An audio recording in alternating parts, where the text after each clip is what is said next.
Les scientifiques chinois ont développé plus de 200 nouvelles variétés de riz à haut rendement et tolérants à l'eau salée. L'équipe de recherche espère que les cultures finiront par pousser dans des marécages tourbeux et des zones côtières, et nourrir jusqu'à 200 millions de personnes. Plus de la moitié de la population mondiale dépend du riz pour survivre, mais il est difficile de répondre à cette demande en raison de la rareté croissante de l'eau douce, nécessaire à la culture du riz.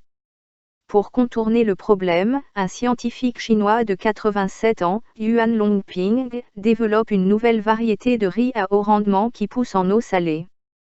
Les marécages, les tourbières et les eaux côtières argileuses ou salées représentent environ un tiers du total des terres arables en Chine. La culture du riz dans ces localités est presque impossible car le sel accentue le processus d'absorption d'eau des plantes. Plus précisément, l'eau salée rend la photosynthèse et la respiration plus difficiles pour les tiges et ralentit leur croissance jusqu'à la mort. Le sel provenant des inondations côtières et des marées n'a laissé qu'une fraction de la superficie totale de la Chine ouverte à la riziculture en eau douce, et à Dongying, une région de la côte est de la Chine, 40% des terres ont une concentration de sel supérieure à 0,5%, selon la Banque mondiale. Les experts s'attendent à ce que la montée des eaux due au changement climatique mondial aggrave ce problème. Pour ses recherches, Longping a planté 200 souches de riz différentes tolérantes à l'eau salée au Centre de recherche et de développement sur le riz tolérant au sel salin de Qingdao sur la mer Jaune. Selon l'agence de presse chinoise Xinhua, ces efforts ont donné 8030 livres de riz par acre. À titre de comparaison, la plupart des producteurs américains commerciaux récoltent entre 7200 et 7600 livres par acre par année. Bien que prometteuse, l'expérience de Longping n'a pas imité les conditions réelles de la Chine, utilisant plutôt de l'eau avec une concentration en sel bien inférieure à celle que l'on pourrait trouver dans la nature.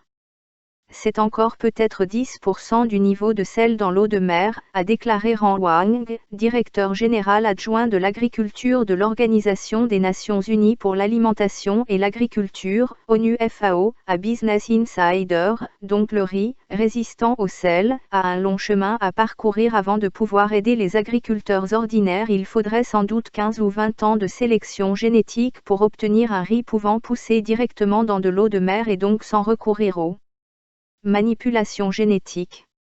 L'avenir de la nourriture. La Chine produit déjà plus de riz que tout autre pays sur Terre, mais si les agriculteurs chinois avaient accès au riz qui pousse en eau salée, ils pourraient le planter dans les vastes terres d'eau salée de leur pays, augmentant considérablement l'approvisionnement alimentaire du pays, a déclaré Wang à Business Insider. Le riz de Longping pourrait également libérer des terres d'eau douce qui sont actuellement réservées au riz pour la culture d'autres aliments. Les citoyens chinois les plus aisés exigent plus de viande et moins d'aliments à base de céréales, mais il est de plus en plus difficile de répondre à ce besoin compte tenu de la quantité de terres d'eau douce réservées à la riziculture. Les premiers succès de Longping avec le riz qui pousse en eau salée survient également à un moment où les producteurs de riz signalent des conditions particulièrement défavorables. Selon les prévisions de production mondiale de riz de la FAO pour 2017, le Sri Lanka et la Corée du Sud connaissent une sécheresse anormale, et le Bangladesh a récemment subi les pires inondations en Asie du Sud depuis une décennie. Le Népal et l'Inde ont également été frappés par des inondations et des sécheresses cette année, et les citoyens de ces pays verront par conséquent une augmentation des prix.